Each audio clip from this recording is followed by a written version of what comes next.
मसीह के मीठे मधुर नाम में आप सभी को जय मसीह की और जीसस सेव यू चैनल में आज फिर आप सबका स्वागत है। आज की आराधना में तो आइए हम आराधना में जाने से पहले दुआ करेंगे, अपनी आंखें बंद करेंगे और अपने स्वरों को झुकाएंगे।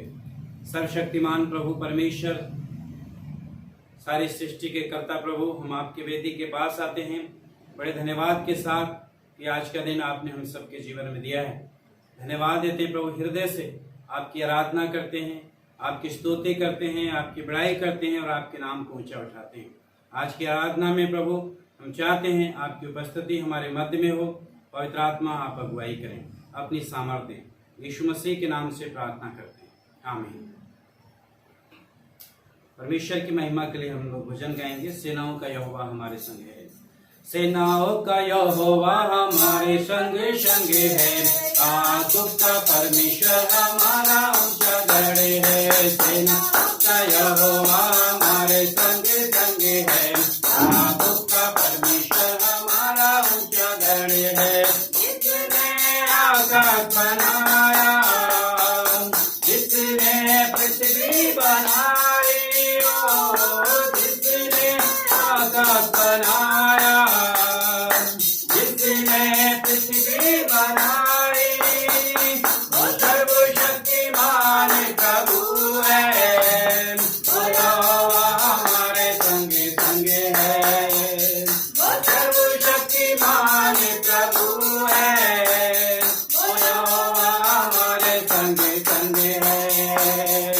सेनाओं का यहोवा हमारे संग संग है, आकुब का परमेश्वर हमारा ऊंचा गढ़ है। सेनाओं का संग संग है, आकुब का परमेश्वर हमारा ऊंचा गढ़ है। समुद्र को जिसने डुबाया, जंगल के मार्ग को निकाला, समुद्र को जिसने डुबाया, जंगल के मार्ग को निकाला, जो वायदे को करता है पूरा,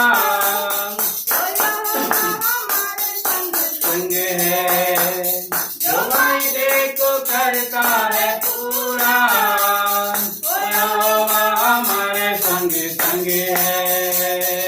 सेनाओं का यहोवा हमारे संग संग है, आकुब का परमेश्वर हमारा ऊंचा गढ़ है। सेनाओं का संग संग है, आकुब का परमेश्वर हमारा ऊंचा गढ़ है।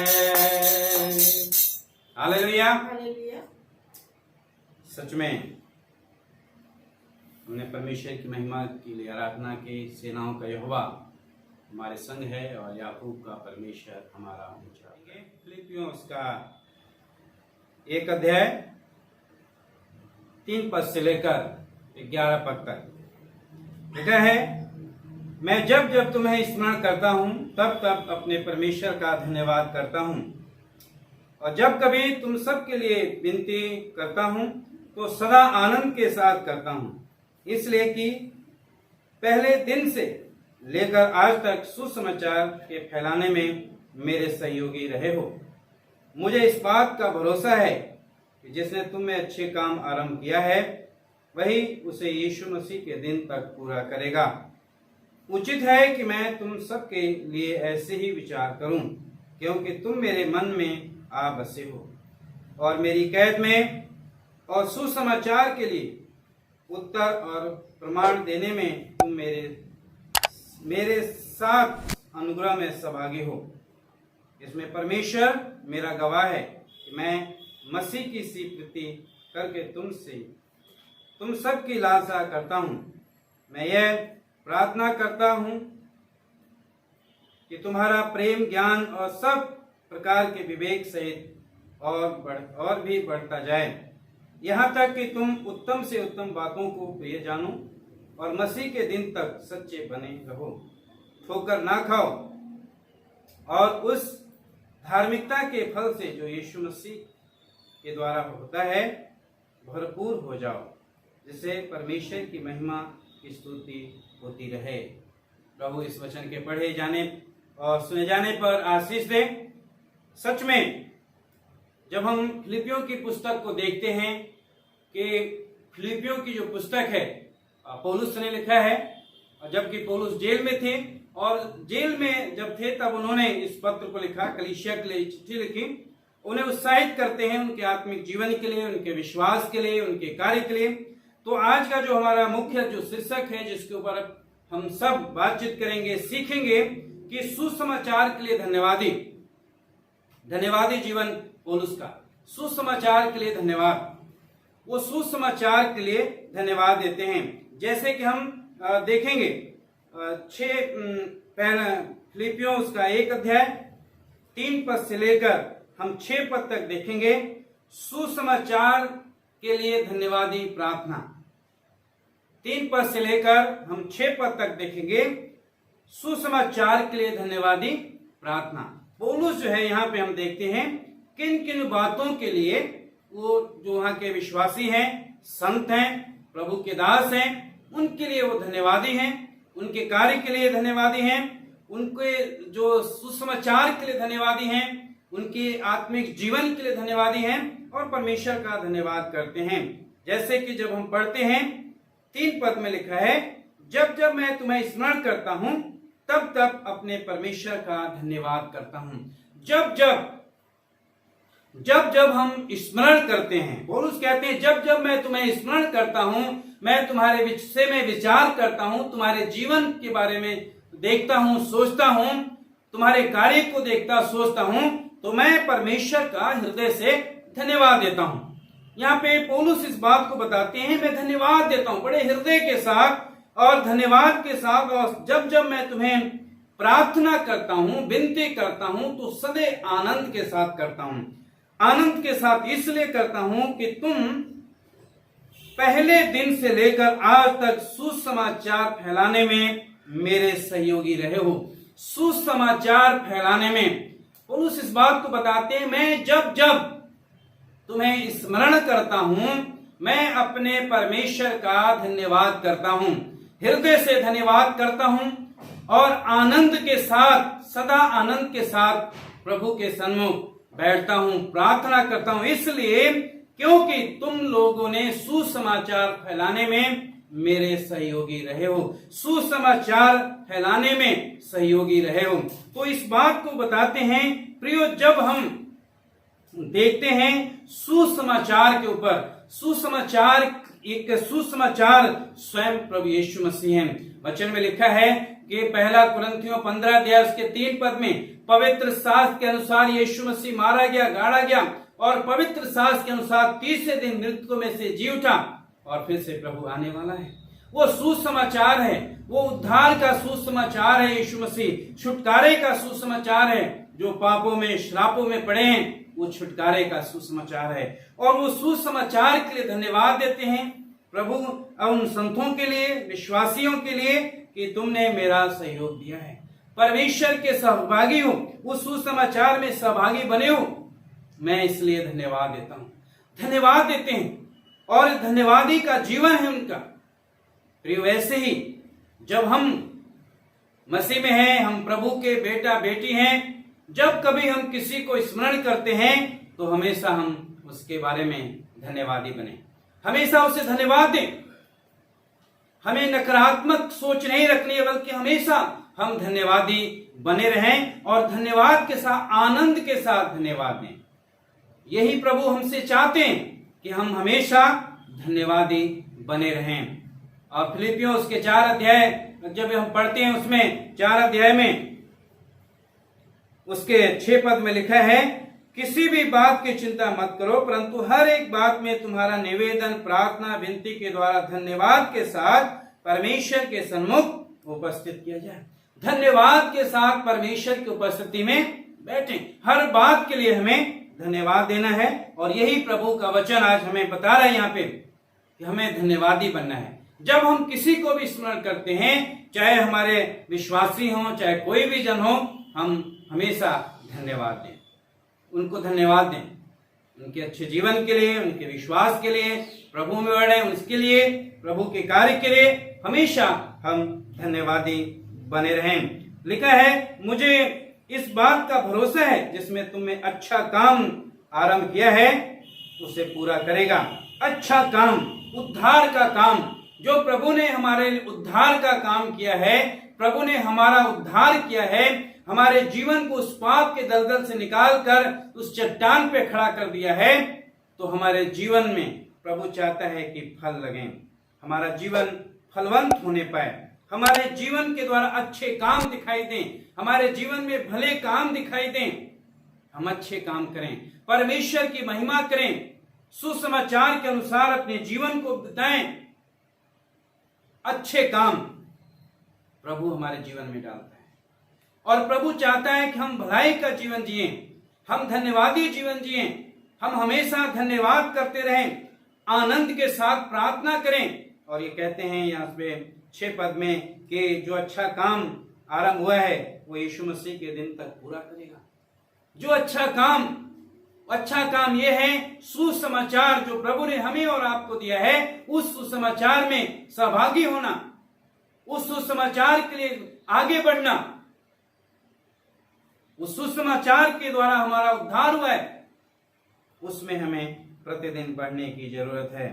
7 पद में लिखा है, जैसे हम देखते हैं, उचित है कि तुम सब के सब मेरे लिए ऐसा ही विचार करो, परंतु तुम मेरे मन में आ बसे हो और मेरी कैद में और सुसमाचार के लिए उत्तर प्रमाण देने में तुम मेरे सब अनुग्रह में सहभागी हो।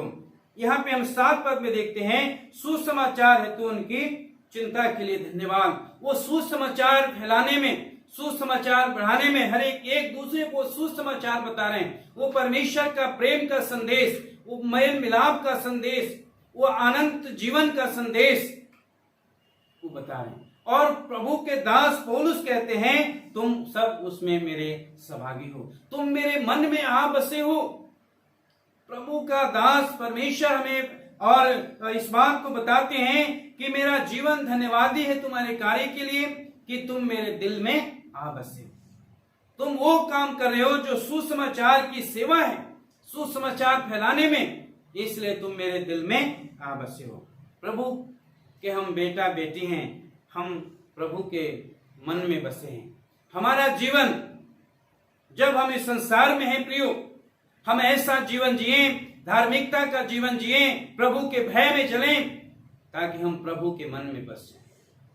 प्रभु जो है हमारे, हम प्रभु के मन में, चित्त में बैठ जाएं। हाँ, ये मेरे बेटा बेटी हैं जो धार्मिकता का कार्य करते हैं, जो मेरे भय में होकर जीवन बिता रहे हैं, जो आज्ञाकारी हैं, जो सुसमाचार के लिए हमेशा चिंतित रहते हैं, सुसमाचार के लिए धन्यवादी रहते हैं। और उसके लिए पौलुस धन्यवाद देते हैं कि हर परिस्थिति में सुसमाचार फैलाने में, जबकि पौलुस जो है जेल में है, कैद में है, परंतु जो वहां के लोग हैं, कलीसिया के लोग, विश्वासी लोग हैं, संत लोग हैं, वो जो है उस कार्य कर रहे हैं। हमें और आपको भी प्रभु ने यही कार्य सौंपा है, ये जिम्मेदारी दी है, ताकि मेल मिलाप का जो सुसमाचार है, जो छुटकारे का सुसमाचार है, जो प्रेम का सुसमाचार है, जो आनंद का सुसमाचार है, हम उसमें सहभागी हों और उस सहभाग में सहभागी होकर उसको आगे हम बढ़ाते चले जाएं। और यही नहीं, 8 पद में कहते हैं, इसमें परमेश्वर मेरा गवाह है। वो कहते हैं कि ये बात परमेश्वर जानता है, मैं यूं ही नहीं बोल रहा हूं। वो इस बात को बताते हैं, 7 पद को लेकर कहते हैं कि तुम मेरे मन में आ बसे हो, इसका गवाह परमेश्वर, मेरे दिल में बसे हो, इसका गवाह परमेश्वर है।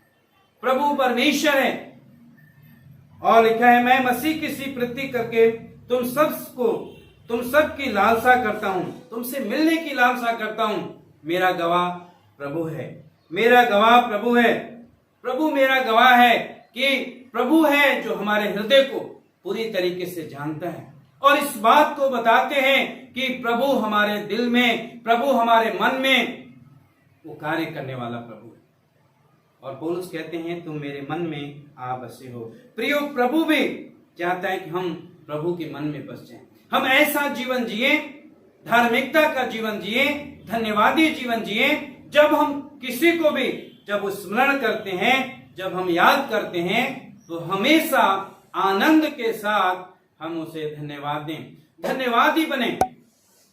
धन्यवादी जीवन होना चाहिए और यही सुसमाचार जो उनके जीवन के बारे में जब हम देखते हैं, उनका जीवन, उनका व्यक्तिगत जीवन और जो मसीह में वो बढ़ रहे थे, उसके लिए प्रभु के दास, परमेश्वर के दास धन्यवाद देते हैं कि मैं धन्यवाद हूं तुम्हारे कार्य के लिए, धन्यवाद हूं सुसमाचार के लिए जो तुम सुसमाचार फैला रहे हो, सुसमाचार में सहभागी हो। मैं बहुत आनंदित हूं, सदा आनंद के साथ मैं तुम्हारे लिए प्रार्थना करता हूं। तुम मेरे मन में आ बसे हो, तुम मेरे मन में आ बसे हो। आगे हम देखेंगे 9 पद से लेकर 11 पद तक प्रेम हेतु प्रार्थना।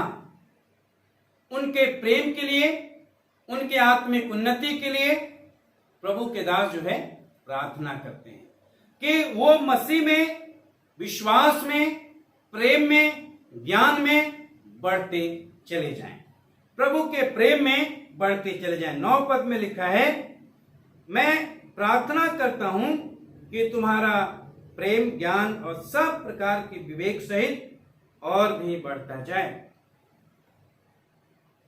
प्रभु के दास पौलुस यहाँ पे कहते हैं, मैं सबसे हम देखते हैं 3 पद से लेकर 6 पद तक वो धन्यवाद देते हैं उनके जीवन के लिए, धन्यवाद देते हैं उनके कार्य के लिए।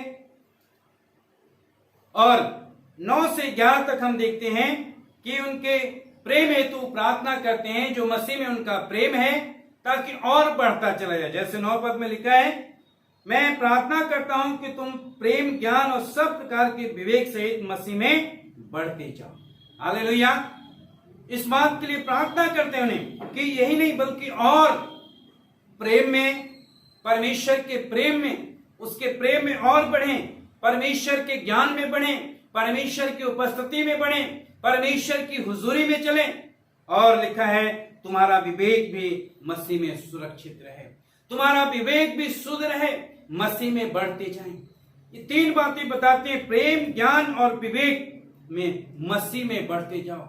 हमारा विवेक मसीह में बढ़ता चला जाए, हम प्रेम में बढ़ते चले जाएं। परमेश्वर प्रेम है, वो हमें प्रेम करना सिखाता है। प्रभु यीशु मसीह ने कहा, अपने दुश्मन से भी अपने समान प्रेम करो।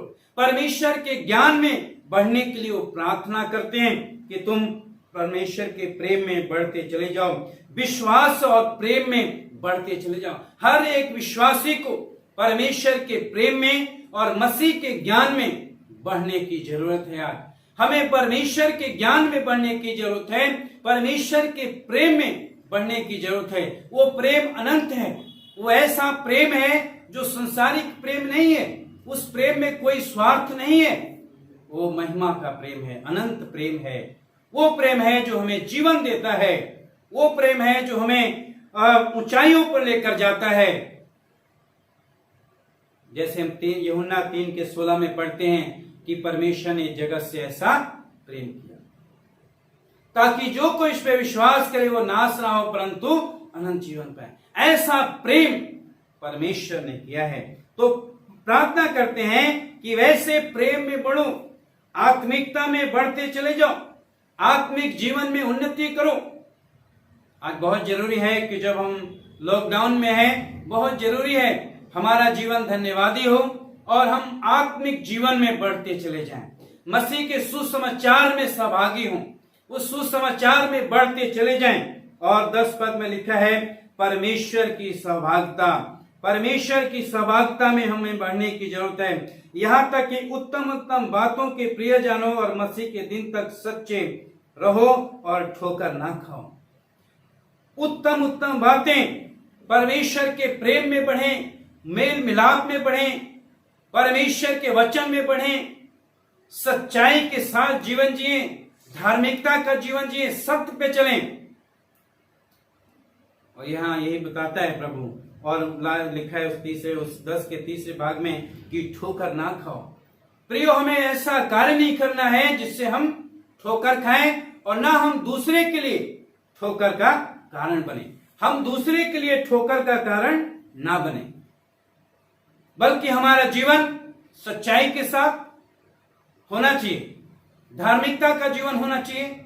हम उत्तम बातों की खोज करें और उत्तम परमेश्वर का वचन है, सर्वोच्चम है, वो सामर्थ्य है। हम मसीह के इन उपस्थिति में बैठें, वही हमारे लिए प्रिय उत्तम है। हम उसी की खोज में रहें, परमेश्वर की राज और उसकी धार्मिकता की खोज में लगे रहें। और यही प्रभु का वचन हमें सिखाता है।